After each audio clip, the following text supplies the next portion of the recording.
inmoralidad sexual al tope, muy parecido casi que lo de Sodoma y Gomorra. ¿Cuántos años esperaron? Esperó Dios para que se movieran al arrepentimiento. 400 a 500 años. ¿Era justo el juicio? Sí. Muy justo. Que tienen a victimizar a las personas, entonces los pintan como los pobres que Dios mandó a matar. Dios mandó a matar porque no, Dios les dio 500 años para que se arrepintieran. Así como a los de Nínive, Dios les dio la oportunidad. ¿Qué pasó cuando los de Nínive se arrepintieron? Eso es del Antiguo Testamento. Dios detuvo el juicio. Dios detuvo el juicio. Es el mismo Dios. Lo que pasa es que si bajo la ley, el asunto es si tú no cumples con la ley, los 10 mandamientos son muy estrictos y hay más mandamientos. Señor. Pues yo creo que además en el pasado se veía otra situación. Es que si pasaba, bueno, Dios mismo es el dueño de la vida y la muerte. Entonces él ordenaba a Israel que le quitara la vida a esta persona porque él es el dueño de la vida. No ellos mismos. Pero fíjate, nuevamente, yo estoy hablando, defendiendo el argumento que están preguntando. Entonces Dios, nuevamente, Dios se puede llamar, nuevamente, Dios podría haber hecho lo siguiente. En vez de mandar a Israel, ¿por qué no hizo una plaga? Y no mandó una enfermedad y matar a todos los de Canaán. Todos los iba a matar. ¿Sí? Porque eran pecadores que habían esperado 500 años. ¿Por qué no les mandó una peste? ¿Alguien sabe? ¿Qué quería que te lucharan? Primero quería entrenar, o sea, hay propósitos a su pueblo Israel para que se pudieran defender. Ellos no eran una nación de esclavos que habían salido de Egipto. Ellos no sabían lo que era hacer un ejército. Tuvieron que aprender con Josué en la práctica. Además de eso, si los eliminaban con una peste, el mismo Señor les dijo, si les mando una peste, está escrito, entonces la tierra se llenaría de fieras. Entonces ustedes no podrían habitar esa tierra. Fíjense que todo tiene un propósito en el plan de Dios. Dios no actúa sin razón. Nuevamente, cuando Dios disciplina, sea una persona o sea una nación, Dios está actuando en su justa misericordia. Porque Dios sigue siendo clemente. Tardo para la ira y grande misericordia. Pero tardo para la ira fueron 500 años. Pero cuando llega el momento de ajustar las cuentas, Dios disciplina y castiga. ¿Por qué? Porque es Dios. Porque es 3 veces santo. Pregunta teológica. Pregunta. ¿Hay algún caso en el Nuevo Testamento en que Dios haya castigado a alguien con la muerte? Sí. De verdad, no es que había cambio de Dios que llegó Dios en el Antiguo Testamento y era diferente al del Nuevo Testamento. ¿De verdad hay un muerto en la Biblia? En el Nuevo Testamento porque Dios lo mató. ¿Porque Él lo mató? Sí. Dios los mató. Sí. Y fueron 2. Y cayeron fulminados. ¿Cómo se llamaban? Ay, jóvenes, ustedes son los chicos bíblicos aquí. O sea, usted me tiene que dar a mí sopa y seco bíblico. ¿Cómo se llamaban? Ananías y Zafira. Entonces no hubo tal cambio del Dios.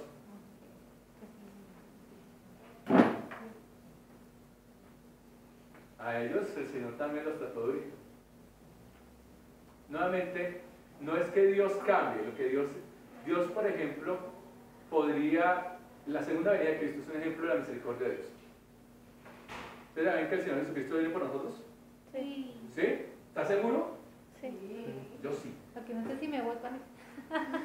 Bueno, si no está segura, entonces hacemos la oración de fe rapidito, porque esto se hace ya. Si tú no eres creyente, no te vas. Muy bien. ¿Por qué el Señor Jesucristo no viene? Todavía. No ha llegado, no ha venido. Ya viene. ¿Por qué? Porque les está dando tiempo a que crean en Él. Miren que es el mismo Dios como el del Antiguo Testamento. ¿Cuántos años les dio a los cananeos, fereceos, jebuseos, incircuncisos? ¿Les dio 500 años? ¿Les dio harto tiempo? ¿Usted le parece 500 años poco tiempo?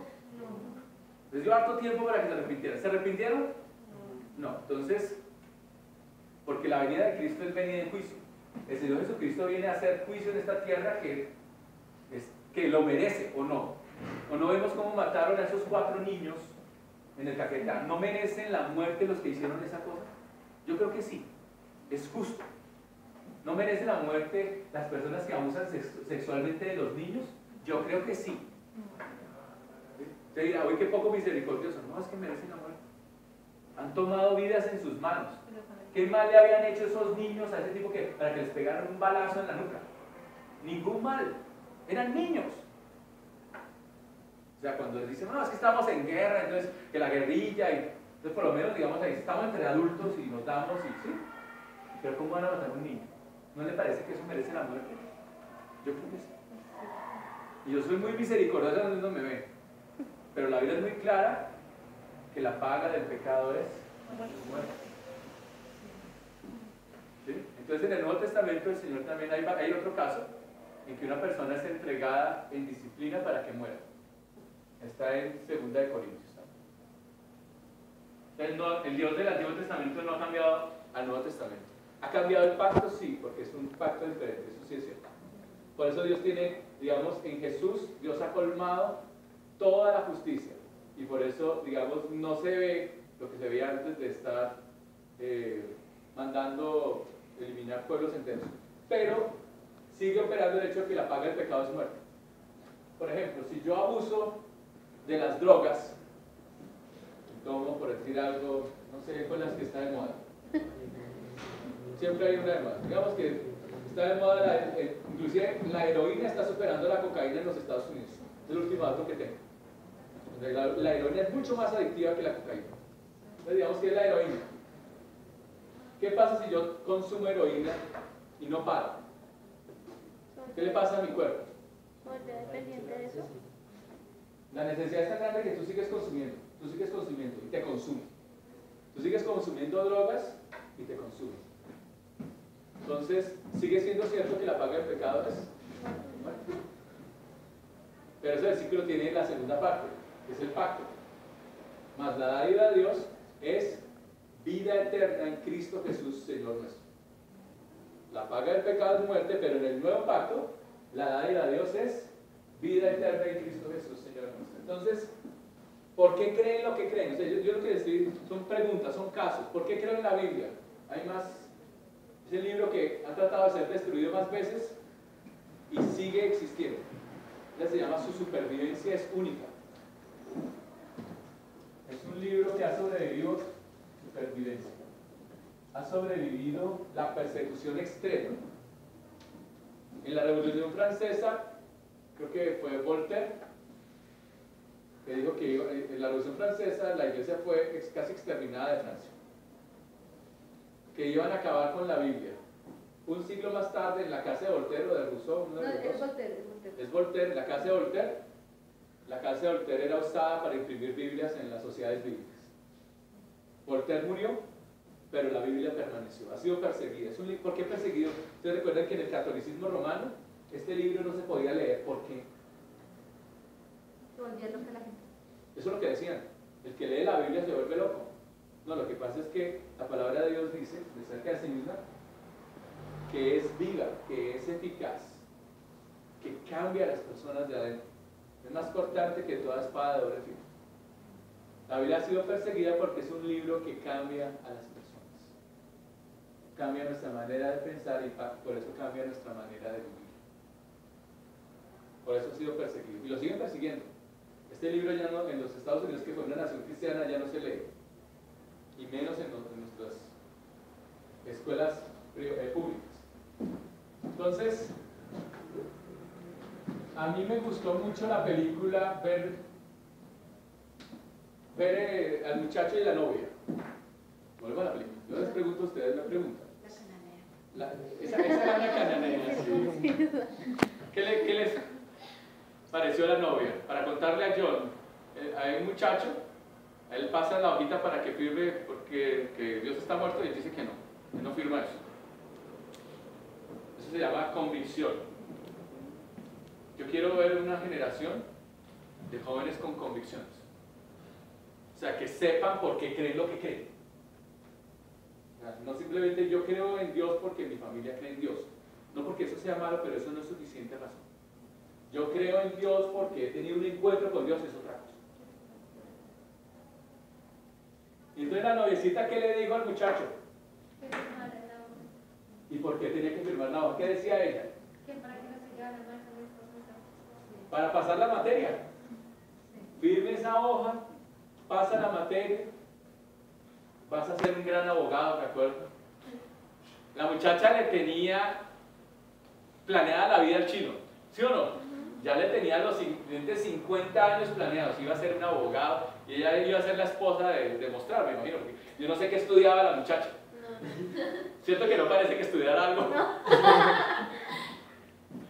Nuevamente, me llama la atención eso porque se supone que ambos eran cristianos. ¿Sí se dieron cuenta de eso?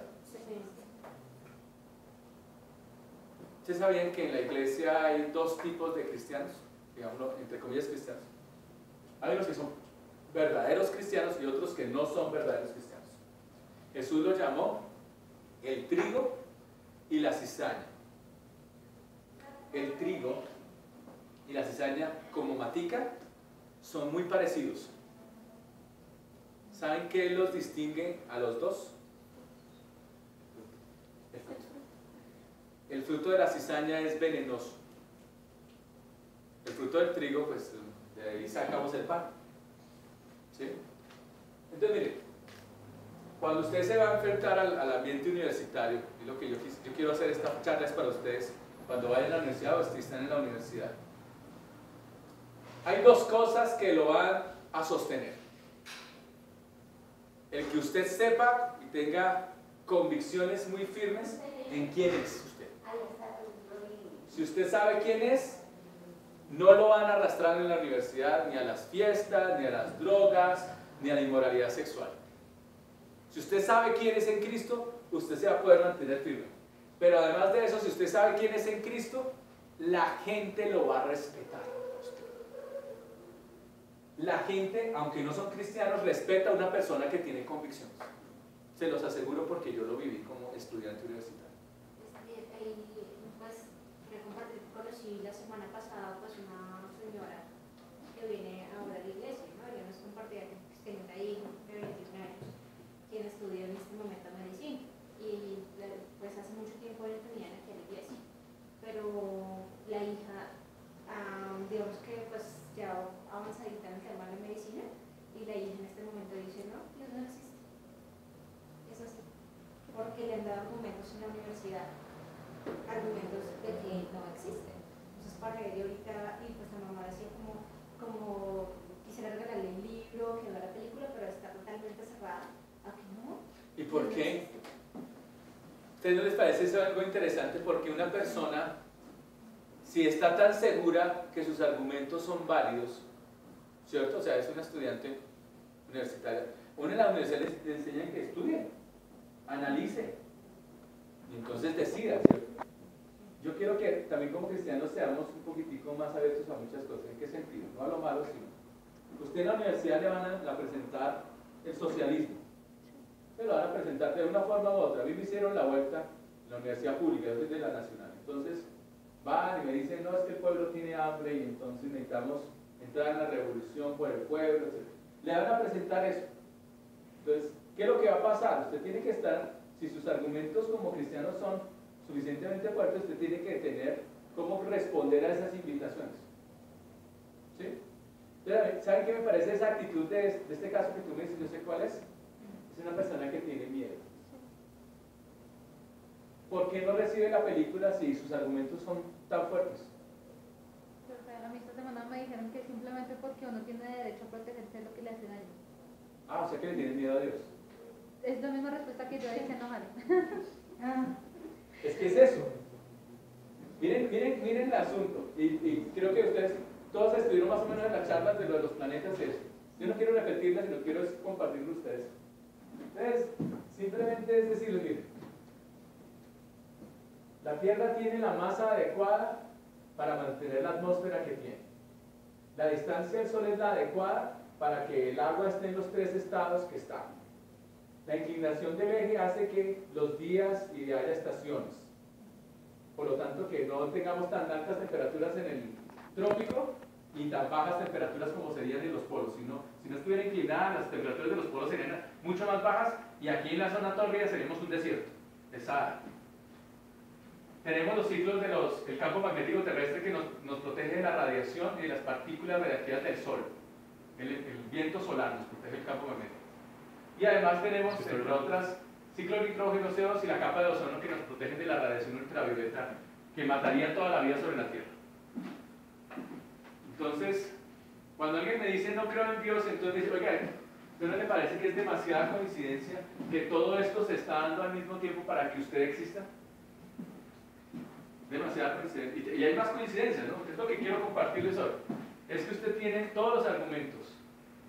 Tenemos una luna que es del tamaño preciso para que las mareas oxigenen los océanos y mezclen la atmósfera, que hace posible que la Tierra gire a 24 horas en un día y no a 8 horas. Si no hubiera la Luna, la rotación de la Tierra sería mucho más rápida.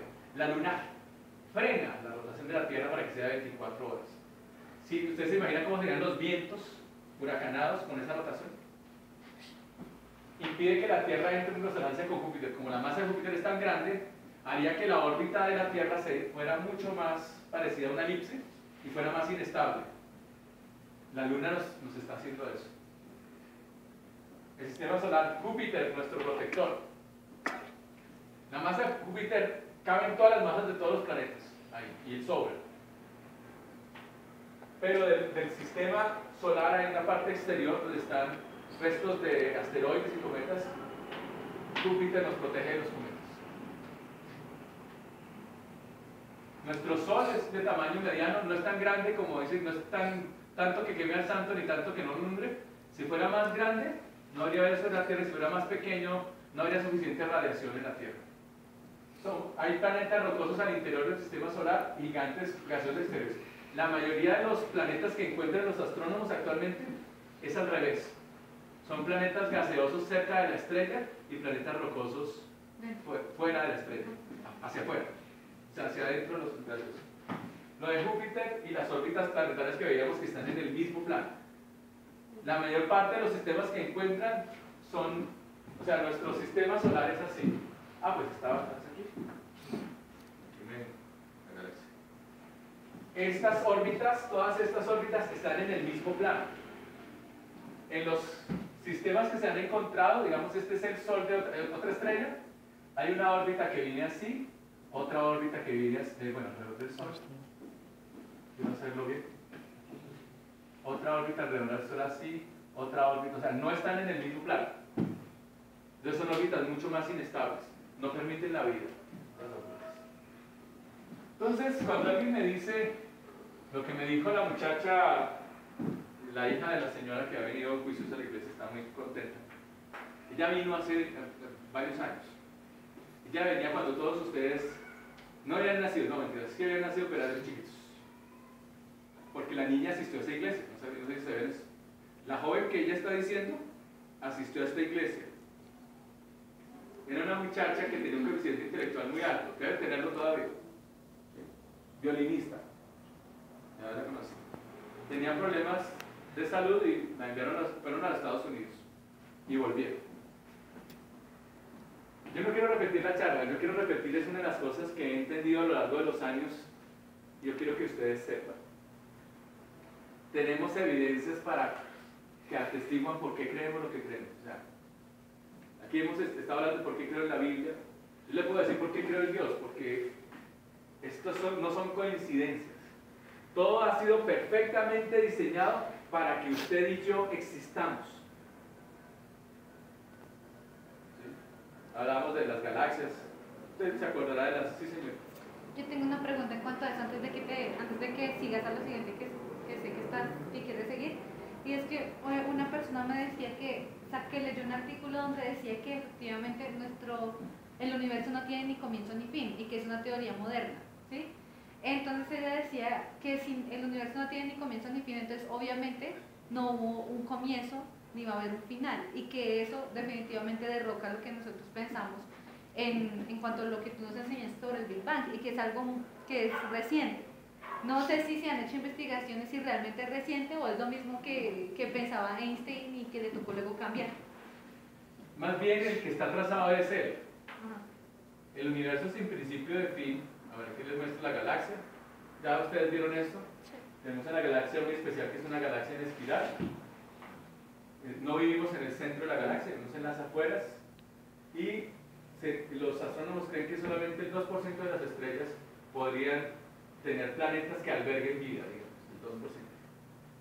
Y podemos observar otras galaxias. Y trabajamos esto. Entonces yo les quiero hablar de los indicios, precisamente. Este es el... Pues miren, para tu amigo, le puedes decir que un astrofísico recién graduado le manda a decir que la teoría que él está diciendo que el universo no tiene principio ni fin se llama la teoría del universo estático.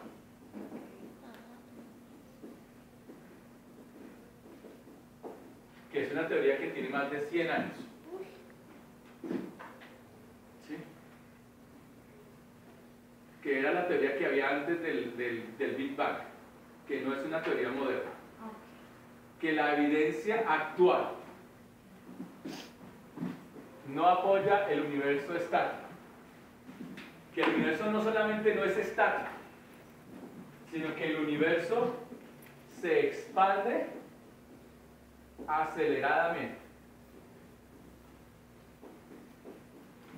Y que serán tan modernos mis datos que hace 2 o 3 años eso fue premio Nobel de Física.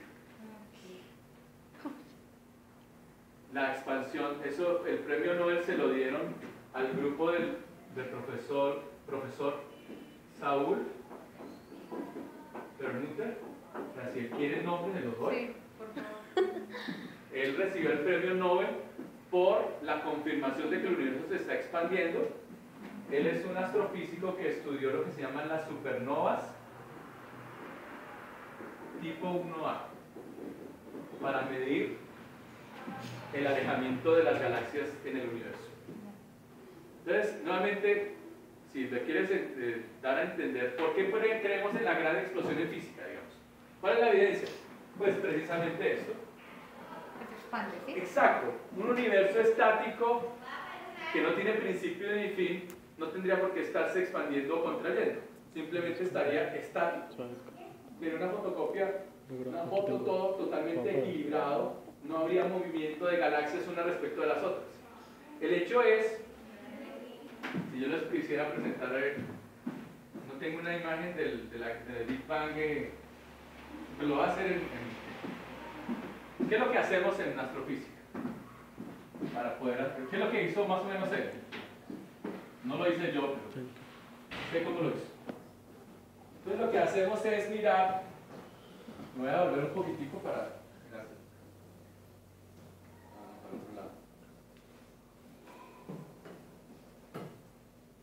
Más o menos hacia aquí. Entonces, usted vive aquí. Este se llama el cúmulo de Virgo. Nosotros estamos ahí en todo el centro, que nosotros somos los que observamos, ¿no? Entonces, en esta imagen están, cada punto es una galaxia, ¿no? ¿Se acuerdan que lo vimos en el domingo? Los que no estuvieron el domingo, entonces, cada uno de estos puntos es una galaxia. No son estrellas. ¿Sí me va a entender? Ah, ok. Cada punto es una galaxia como esta. Esta es Andrómeda. Que cada punto. ¿Cómo? ¿Qué contiene una galaxia? Una galaxia contiene estrellas, más o menos 100.000 millones de estrellas en promedio. 100.000, pones a las 6. Contiene polvo. Contiene algo que se llama materia oscura, en lo que sabemos, digamos, actualmente. No sabemos qué es la materia oscura, pero pues sabemos que hay algo. Hay algo ahí. Hay algo que está trayendo la masa. No, de verdad, no sabemos, esas son cosas que no sabemos. Yo soy sincero. Un físico que le diga que la materia oscura se gana el Nobel. Pues yo no sé, no me lo dan a hacer. Bien. Entonces usted está en la crucecita. Para el otro lado. La crucecita cuenta dónde vive usted. Y entonces cada uno de esos puntos tiene 100.000 millones de estrellas, como para que usted, o sea, si vemos el puntico, usted lo amplía y ve algo como lo que se ve, lo que les mostré de Andrómeda. Cada uno de estos puntos es una galaxia, no es una galaxia. Entonces mire, usted lo que coge es, por ejemplo, coge esta galaxia por aquí, Entonces lo que recibimos de ese punto es la luz que proviene de esa galaxia. Y nosotros procesamos esa luz, que es lo que podemos medir. Y a través de lo que se llama el corrimiento al rojo, no lo voy a explicar porque es un poquito técnico, lo que podemos saber es la velocidad de esa galaxia. ¿Sí? ¿Qué fue lo que hizo este señor Saúl? Entonces tenemos que localizar las galaxias a qué distancia están.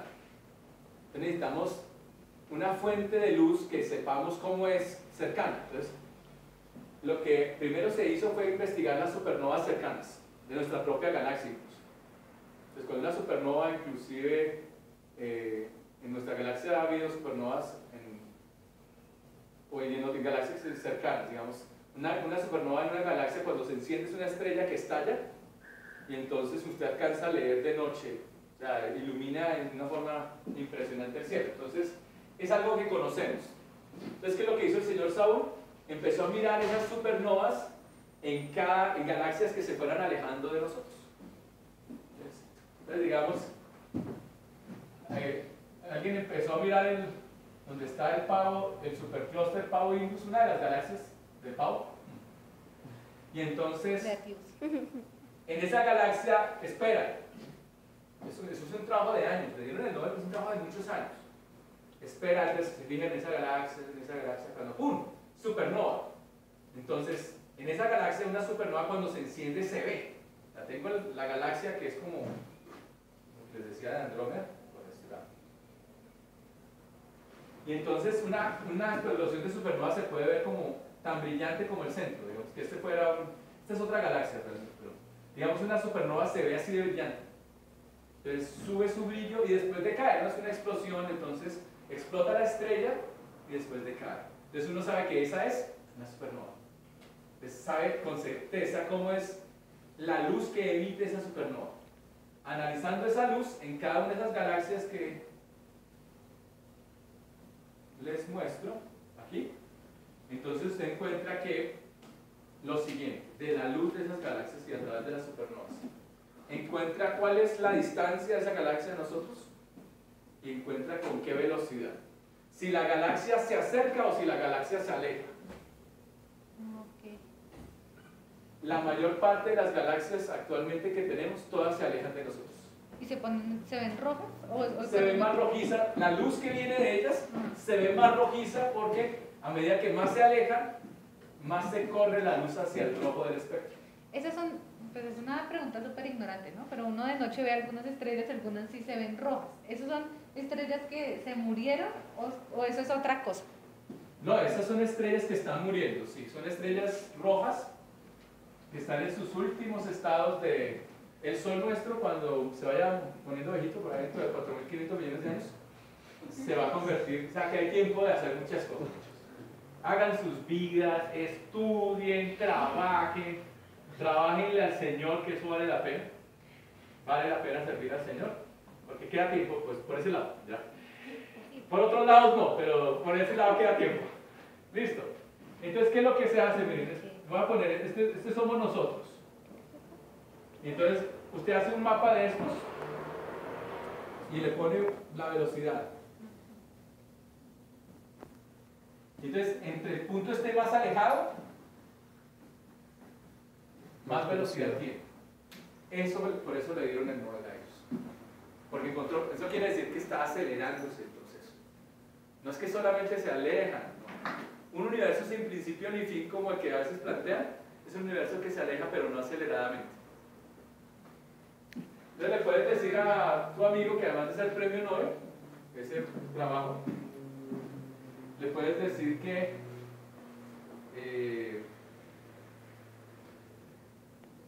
tenemos evidencias en la parte de la física para la gran explosión. ¿Cuáles evidencias son? Les voy a decir. Además de las supernovas, hay otra evidencia muy fuerte. Ustedes notan